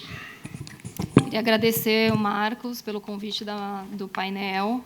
E depois das exposições super relevantes aí do Vinícius, do Bruno e do Walter, eu vou falar um pouco sobre a parte prática de cálculo de danos quando se pensa dentro de uma ação de reparação. Né? Então, assim, tanto do ponto de vista de quem abre uma ação, como que você faz, como que você calcula, o que são os elementos fundamentais para fins de cálculo do dano, tanto por parte da defesa. Né? Porque tem o outro lado de lá, quando ele está sendo acusado, o que deveria ser apresentado em termos de defesa para tentar... por exemplo, uma tentativa de calcular o lado que pode ter um repasse, algum elemento que tem que ser considerado numa ação de reparação. Antes de entrar um pouco na metodologia, né, e nos elementos fundamentais, é sempre importante ter em mente o conceito econômico de cartel. Né? A gente tem ali, o cartel ele mimetiza um comportamento de monopolista que busca sempre aumentar o preço, diminuir a quantidade, restringir, dividir mercado. Então, tem todo ali um conceito por detrás do que é a finalidade, no fim do dia, de você ter um cartel. Né? Aumentar lucro e por várias tentativas, seja dividir em leilão ou outras formas de buscar esses lucros extraordinários. O efeito mais comum do cartel, no fim, é o sobrepreço, né? O chamado elevação de preço, que o insumo fica mais caro. Então, o principal elemento, quando a gente pensa em dano, sempre está circunscrito ao sobrepreço em si. Mas tem outros elementos que deveriam ser considerados quando a gente pensa em cálculo de dano. Basicamente, a gente tem aí 3 grandes fatores, né, que quando a gente passa a pensar num cálculo do dano. O sobrepreço, que eu comentei agora, ele é o aumento do custo direto, né, quando a gente tem ali uma cartelização, o principal objetivo no final é você ter o aumento do preço em si, que o insumo fica mais caro. Só que acontece quando você pensa um pouco no elo da cadeia, né? Você tem o principal comprador, que seria o consumidor direto, ele adquire aquele insumo que ele repassa ali para o consumidor intermediário, que ele pode, quando ele compra esse produto, repassar parte ou totalmente esse sobrepreço. Então, tem que ser considerado, quando a gente pensa numa ação, dependendo de quem abre a ação, se é o consumidor direto, intermediário ou o final, pensar que nesses elos da cadeia ele pode repassar parcela desse delta que teve sobrepreço para frente. Então, na ação, tem que se considerar o sobrepreço e essa parte relevante também, que seria o repasse, que é chamado o PESOM. E, por fim, quando você tem esse aumento de preço, quando o consumidor ele pode mudar o seu comportamento de compra. Depende, claro, das cidades envolvidas, mas ele pode passar a comprar, adquirir menos quantidades desse produto no fim do dia. Então, além do delta P, que é essa variação de preço, que é o sobrepreço, teria também um efeito ali relacionado às quantidades que teriam sido adquiridas, dependendo, claro, da elasticidade de demanda, que seria chamado de efeitos perdas de vendas, né? Então, são 3 elementos aqui quando a gente considera para fins de cálculo. O sobrepreço, que é o mais comum e mais usual, o repasse, que eu vou falar um pouco melhor na frente sobre como tratar desse repasse, tanto para fins de quem está abrindo a ação quanto da defesa, e a perda de vendas, que ele é um pouco menos relevante, mas ele também tem que ser bastante considerado, principalmente quando existe o efeito repasse. Só um lembrete geral, assim, que acho que a quantificação do dano, né, ela tem um ensejo, claro, o que eu estou tratando aqui é mais circunscrito à ação de reparação de dano, então ele traz ali a metodologia, as características para serem consideradas para fins do próprio cálculo, né, da mensuração desse dano do consumidor direto, do indireto ou do final ali. Mas também ele pode também ser usado, né, a estimação do dano em si, ele pode também ter uma serventia para outras finalidades, por exemplo, como ser uma base do cálculo de uma multa em relação à prática da vantagem oferida ali na prática de cartel. Não vou tratar disso, mas tem essas 2 serventias quando a gente pensa um pouco sobre finalidade do cálculo de dano. E, assim, existem diversas metodologias, não vou entrar, obviamente, no detalhe metodológico, mas eu vou falar um pouco de qual é a lógica por detrás. Quando a gente pensa em um cálculo, né, chegou uma ação lá, o que você faz? Que tipo de dados que eu preciso? Que tipo de elementos que a gente precisa ter por detrás para essa finalidade de ter um cálculo de dano razoável, compatível com aquele mercado que está sendo investigado, no caso, pleiteado a indenização. Basicamente, a gente pensa o sobrepreço, que é o core ali do cálculo, né? Grande parte da mensuração do montante vem ali do sobrepreço. O repasse, ele basicamente vai ser uma parcela, pensando na defesa de quem está tentando se defender daquela ação sendo movida, é um percentual, um delta que seria descontado desse montante que está sendo requerido ali na indenização.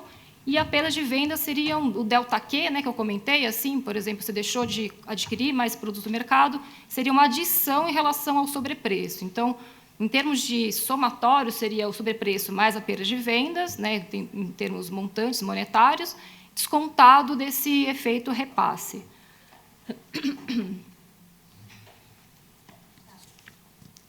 Voltando aqui. Sobrepreço, né? Acho que já tem muita gente aqui, a gente já está um pouco cansada de falar o que é o sobrepreço, mas o sobrepreço basicamente é a diferença entre o preço que é praticado em conduta caracterizada menos um sobrepreço chamado do but-for price, que seria um preço de contrafactual. É aquele preço que a gente tenta mimetizar o que teria acontecido caso aquela conduta não tivesse em operação. Não necessariamente seria um preço competitivo, porque é difícil você ter um caso teórico de preço competitivo, mas é aquele tipo de situação na ausência da conduta em si. Então, basicamente, a diferença, o sobrepreço pode ser em percentual, né? Mas a diferença entre essas duas referências e como é que a gente obtém, né, assim, os dados para fazer esse tipo de mensuração de sobrepreço, no caso.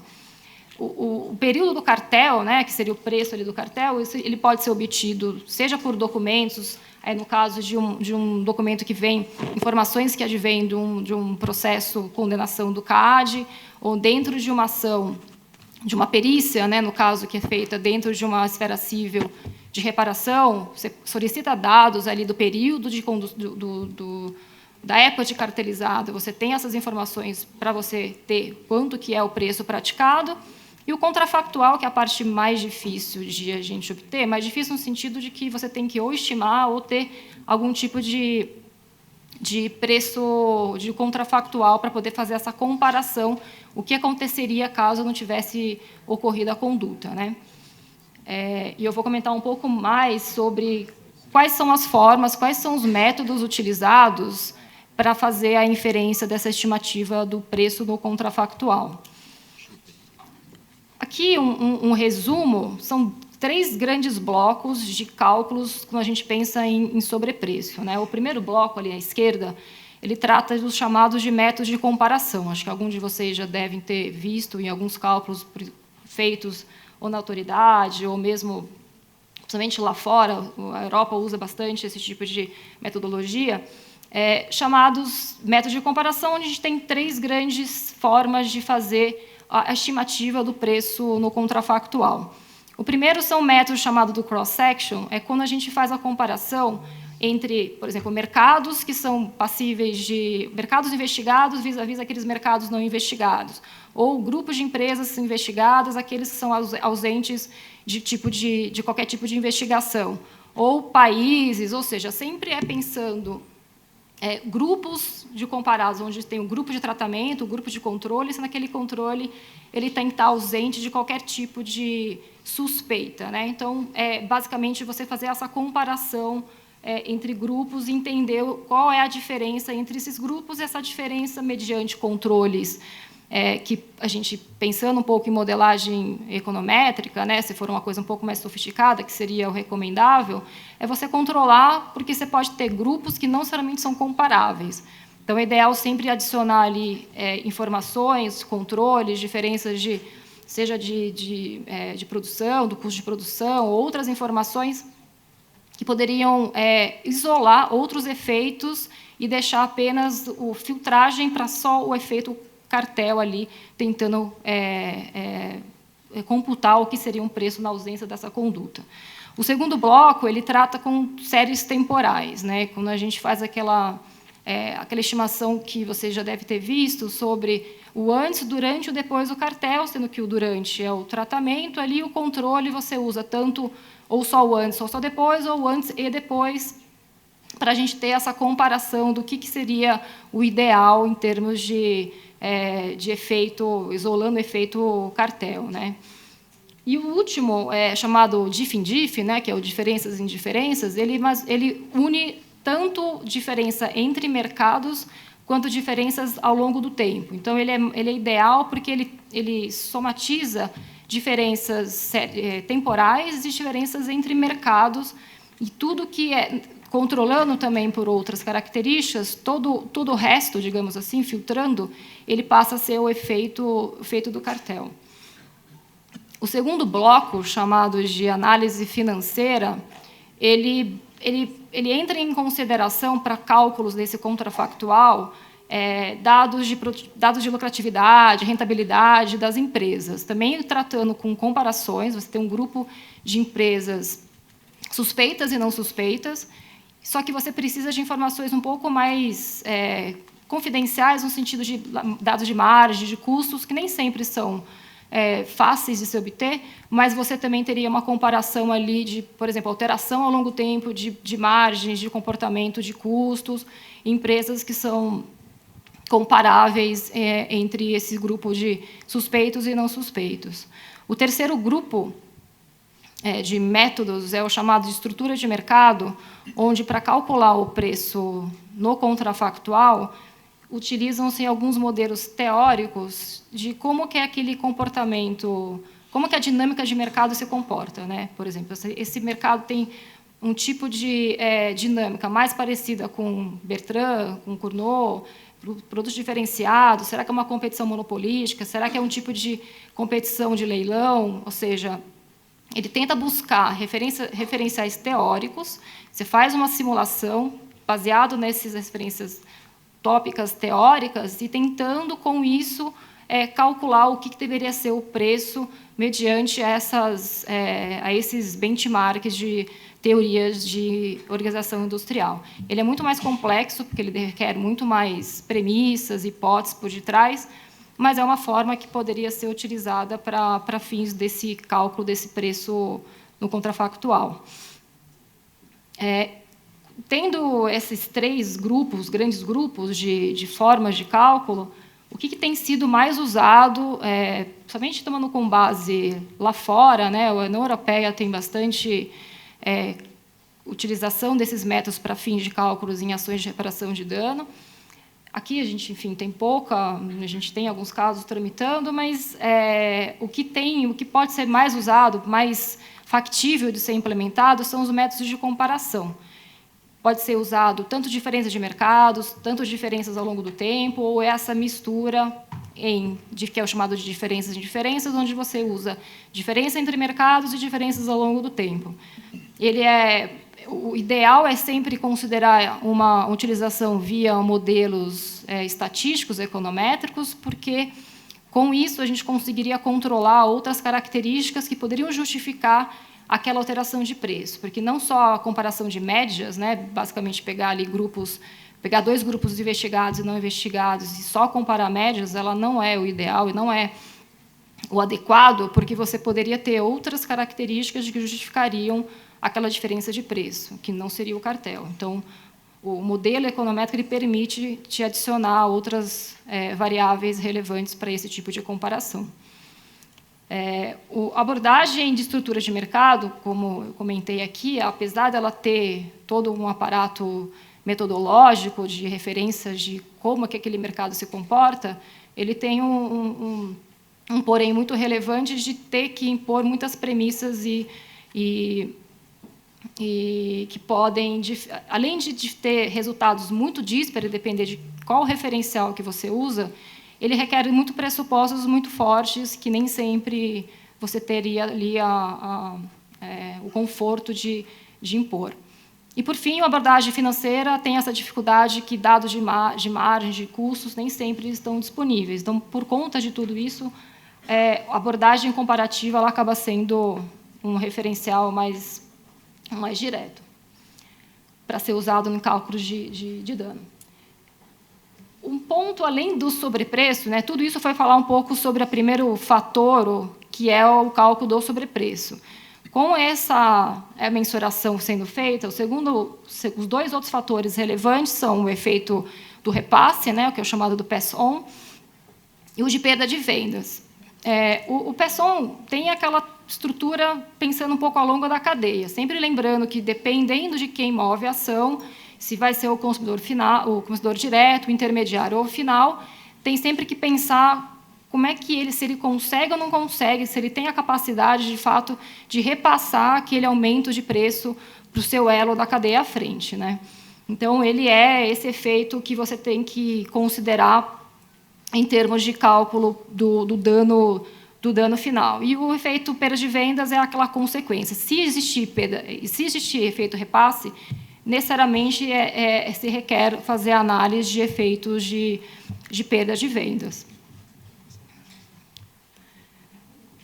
Aqui, nessa estrutura, que é só meramente um exemplo, quando a gente pensa em um elo da cadeia onde os fornecedores, né, da firma upstream, ela impôs ali um aumento de preço, o consumidor intermediário ele sofreu aquilo, e se ele consegue ou não consegue repassar para os seus consumidores finais, né? Então, se isso existir, esse montante deveria ser computado. Então, assim, o parcela desse dano ele é bastante relevante em pedido de indenização, lembrando que a gente tem dos dois elos, né, da defesa e também para quem abre a ação de uma ação de reparação de dano. Então, no final do dia, ali é o sobrepreço, menos o PESOM, mais a perda de venda. Pensando um pouco em o que deve ser considerado para você, de repente, se defender de uma ação e levantar o chamado PESOM Defense numa tentativa de diminuir aquele valor que está sendo apresentado numa ação de indenização, quais são as características para saber se aquele efeito repasse ele vai ser, se de fato ele é significativo ou não? Porque nem sempre ele consegue ter a capacidade de repassar à frente esse aumento de preço. Basicamente, depende muito se aquele insumo, quão relevante aquele insumo é, se ele é um insumo que representa 5% ou é um insumo que representa 80% do custo de produção do consumidor intermediário. Vai depender muito se ele é o único produtor ou ele tem outros concorrentes no mercado. Vai depender da elasticidade dele de demanda de oferta, ou seja, depende de algumas características, inclusive existe ali na literatura um enquadramento que, dependendo do comportamento, das características, pode ter maior ou menor probabilidade daquele repasse existir naquele setor.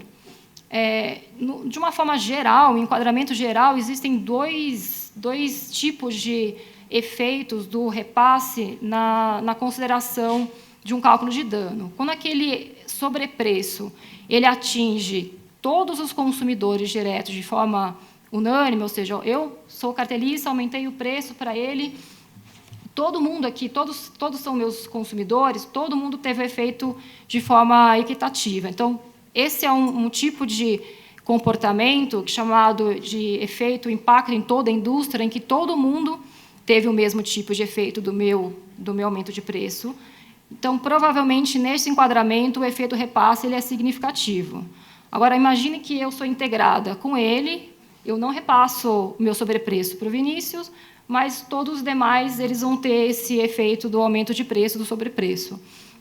Nesse tipo de enquadramento, pode ser que os demais eles tenham um teto, como ele não tem um efeito de aumento de preço, ele teria um teto para conseguir, os demais teriam um teto para conseguir repassar aquele efeito do sobrepreço à frente. Então, nessa conjuntura, o efeito repasse ele tem potencialmente ser menor do que se todo mundo teve o mesmo efeito, o mesmo efeito no mercado, né, o mesmo efeito do sobrepreço. Ou se tiver, por exemplo, uma alternativa de você adquirir aquele produto. Ele aumentou, mas você vai comprar na sua região vizinha ou vai substituir por algum tipo de produto próximo. Então, neste caso, que é o chamado de impacto específico à firma, o que apenas algum grupo de firmas são impactadas pelo cartel, neste caso, o efeito repasse ele passa a ser potencialmente menor em relação a que todo mundo sofre o repasse o sobrepreço de forma similar. Aqui é uma simulação assim, de 3 tipos de cenários, dependendo de quem move a ação de reparação de dano. Né? No cenário 1, que seria o mais direto, é quando o consumidor direto ele move a ação de reparação de dano. Já estou terminando aqui. Ele move direto e ele move a ação e ele teria, na verdade, mais informações para você levantar e ter o efeito do PESOM, né? Porque você pensa no modelo da cadeia, o cartelista teve o sobrepreço, o consumidor direto que está fazendo o pleito dele de indenização, tanto o cartelista ele pode mover a defesa do PESOM, quanto a gente tem informações ali suficientes para poder fazer o cálculo desse efeito repasse. No cenário 2, se ao invés do consumidor direto, mas o intermediário faz o pleito da demanda de indenização, você tem uma dificuldade adicional, porque você não só tem as informações do consumidor direto, mas você também, o cartelista, ele não conseguiria se defender de uma forma tão clara, usando o argumento do PESOM Defense, porque ele não tem os dados referentes se o consumidor direto conseguiu ou não conseguiu repassar esse efeito. Então, tem toda essa dificuldade e o consumidor final teria ainda mais, porque ele não tem acesso às informações se o consumidor direto repassou ou não e se o indireto repassou também ou não. Então, o elo, dependendo de quem demanda a ação no elo da cadeia, pode ser um pouco mais complexo, se defender, e dois, usar o argumento, o cálculo do efeito repasse, né? Aqui, um pouco resumindo as etapas de estimação de danos em uma esfera cível. Primeira etapa, que é a estimação do sobrepreço, né, que tem todo aquele aparato metodológico de como utilizá-lo para fins de cálculo do sobrepreço. Se não existir sobrepreço, acabou a discussão ali, a ausência de dano, então não tem mais o que ser, pelo menos em termos econômicos, ao que ser analisado. Se existir o sobrepreço, passa para essa etapa de existência ou não do efeito repasse. Se o efeito repasse é positivo, você tem que estimar os efeitos perda de vendas, que é aquele delta P, e o dano final seria a sobrepreço menos repasse mais a perda de vendas. Em caso de ausência de efeito do repasse, simplesmente o dano é igual ao sobrepreço, porque você não tem nenhum tipo de desconto a ser dado ali no mercado. Aqui é o penúltimo slide, sobre algumas considerações sobre o uso do Person Defense, né? Tem uma discussão de jurisprudência, de jurisdições, no caso, entre Estados Unidos e Europa, sendo que os Estados Unidos não considera a discussão de efeito repasse. Então, todos os cálculos que têm sido feitos, todas as ações, na verdade, que têm sido movidas, elas não aceitam a defesa do Person. Então, tem todo ali um argumento de que isso desincentivaria o pedido de indenização, seja porque o pool ali de consumidores finais eles são muito fragmentados, isso poderia fragilizar uma abertura de um pedido de indenização. E não só, isso é bem curioso, que grande parte das ações movidas de reparação tem uma base do Connor de 2016, onde ele tem um levantamento de todas as ações no mundo que já foram movidas. 95% são dos Estados Unidos, sendo 4% da Europa. Então, talvez isso possa ser... eles justifiquem, inclusive, que esse grande parte é por não ter essa discussão de teve ou não teve repasse, se ele teve ou não teve direito àquele tipo de indenização. No caso da Europa, essa discussão de efeito repasse ela é extremamente relevante. Inclusive, aqui no próximo slide, a gente tem alguns tipos de... a consideração do efeito na defesa, principalmente, ela é muito levantada e, em muitos dos casos, ela é usado para descontar o montante que está sendo pleiteado ali na ação de reparação.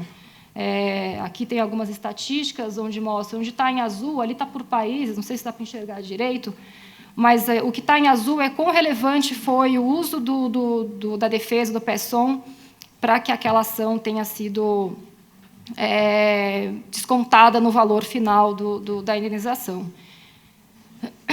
Acho que, por fim, só para finalizar aqui, além do que eu expus, tem o manual da CEPRAC, né, que fala um pouco sobre todos esses cálculos de danos que tem algumas recomendações. E acho que era isso. Tentei ser rápida, breve aqui no final. Obrigada. Obrigado, Fabiana. Dá tempo de fazer uma outra pergunta? Abrir? Bom, gente, a gente está com o tempo um pouco estourado aqui, mas o Márcio deixou que a gente ficasse mais um minutinho. Se alguém tiver uma pergunta, Patrícia, por favor.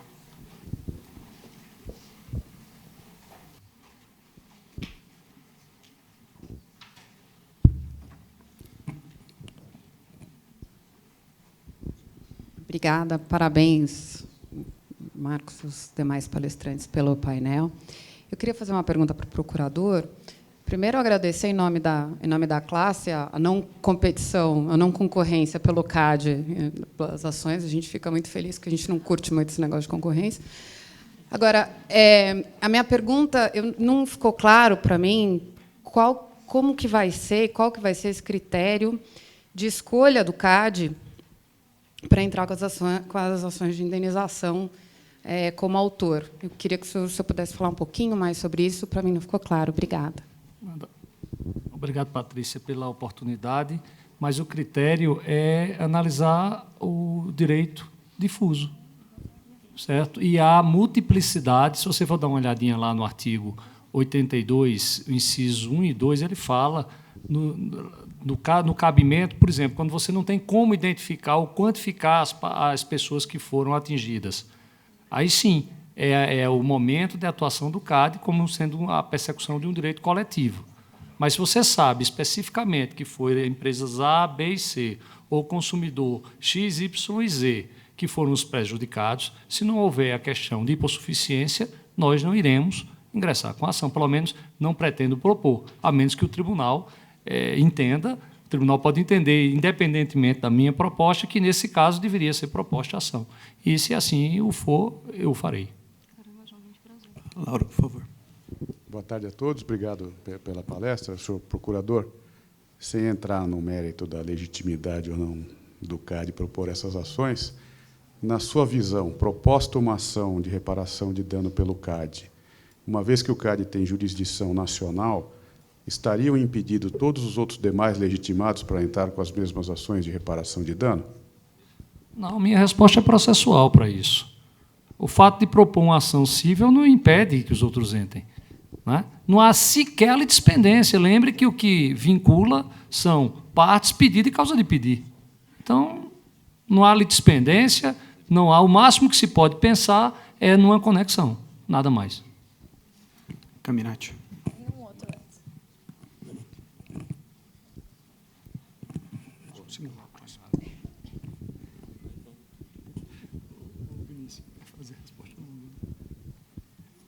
Deu errado.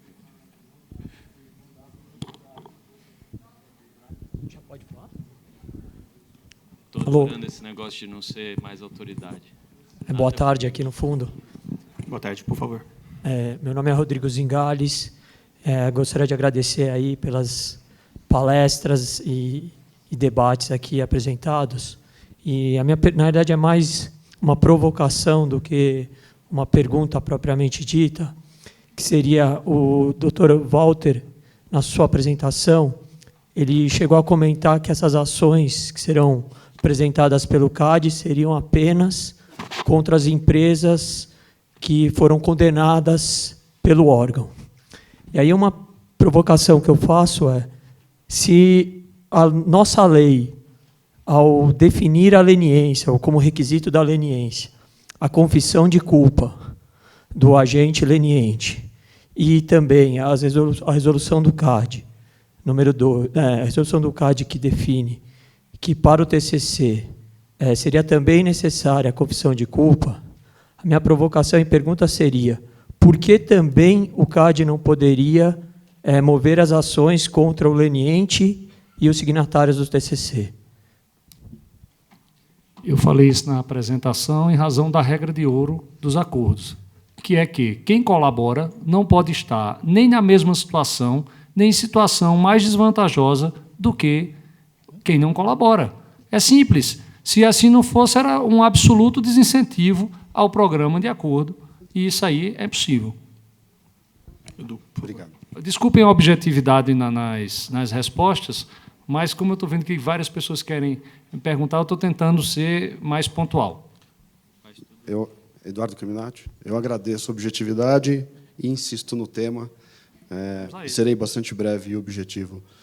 Doutor Agra, e aproveitando o gancho da regra de ouro, de não deixar os lenientes, eventualmente até os compromissários, numa situação pior do que aqueles que não colaboraram com o CAD, eu gostaria de ouvir do senhor se, nas ponderações, nas análises que o senhor fez junto à sua equipe para propor, ou se o senhor ainda vai fazer essas análises para levar adiante a ideia de propor ações aí de reparação, o que o senhor pensou, o que o senhor pensa com relação à discussão da responsabilidade solidária das empresas cartelizadoras e das possíveis ações de regresso, que isso pode acabar gerando, na medida em que o leniente, não necessariamente, não há lei, não sei nem se haveria uma lei que possa prever uma exclusão de responsabilidade para o leniente ou mitigação dessa responsabilidade, ao propor ação de reparação, o CAD ser autor numa ação de reparação, ele fomenta a ação de reparação e isso pode acabar gerando, no último análise, um fomento de ações de regresso contra as empresas lenientes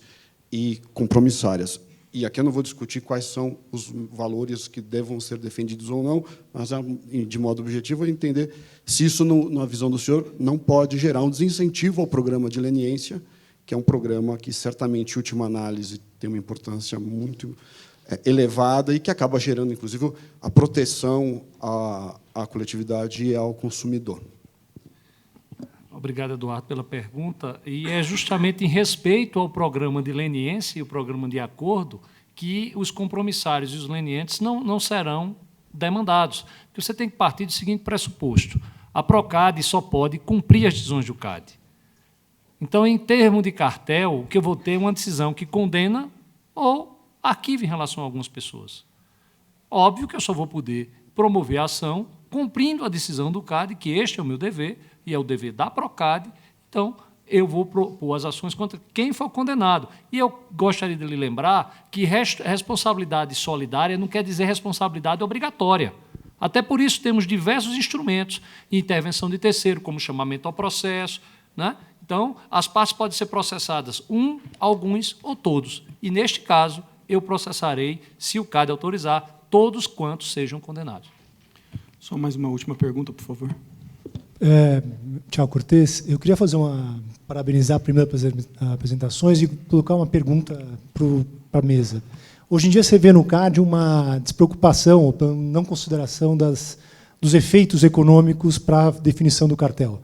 A condenação de cartel ela não está se apegando mais aos efeitos econômicos, o que faz com que essas questões que vão ser discutidas no judiciário, e principalmente sobre preço, não sejam analisadas no procedimento administrativo.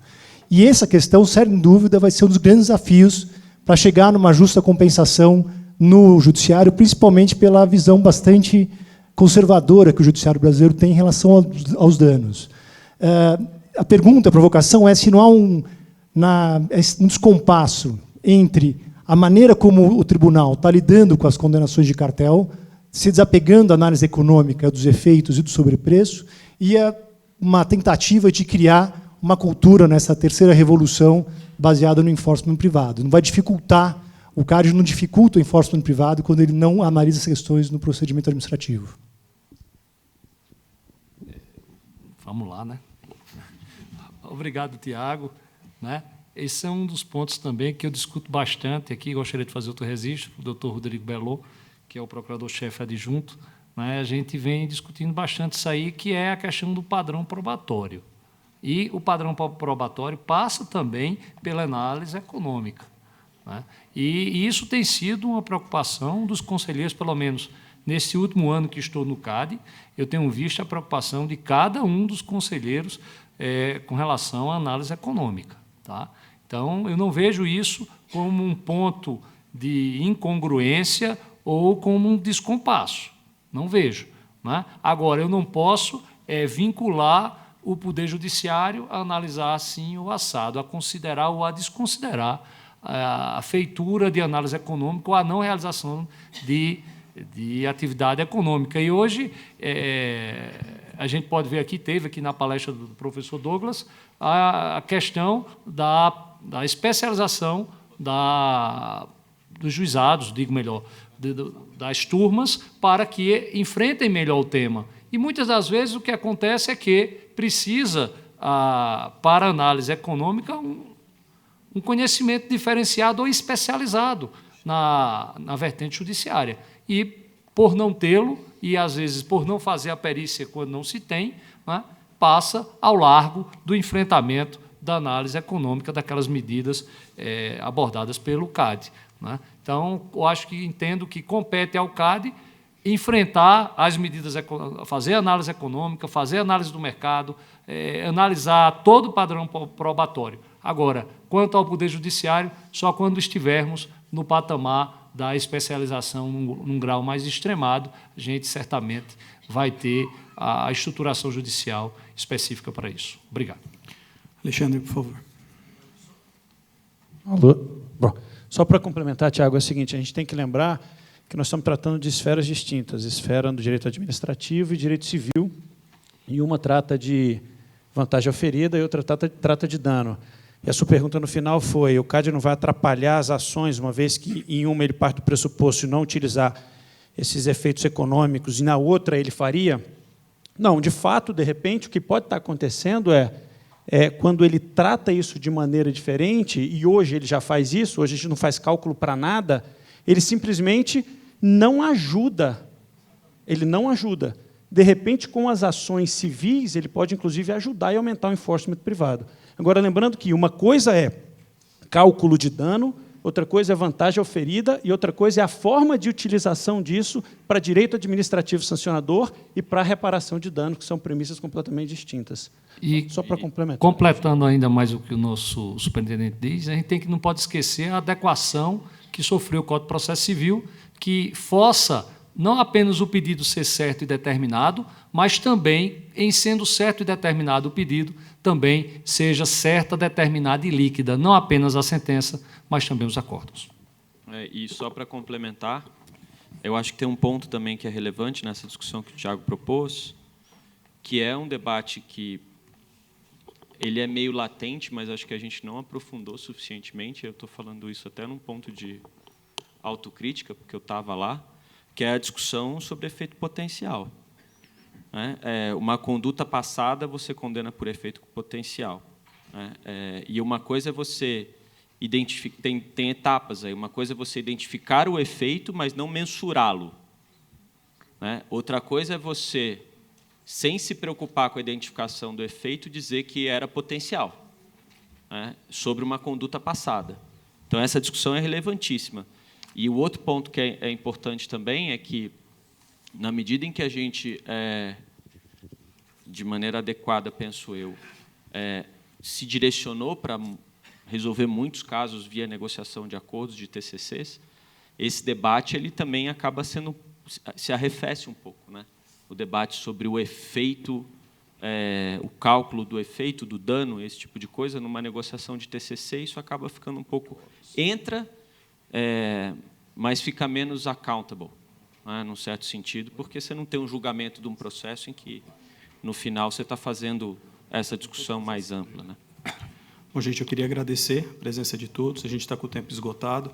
Agradecer novamente o IBRAC pela oportunidade. Acho que a discussão foi bem bacana. O Márcio tem um comentário para falar em 1 minuto. Obrigado. Obrigado.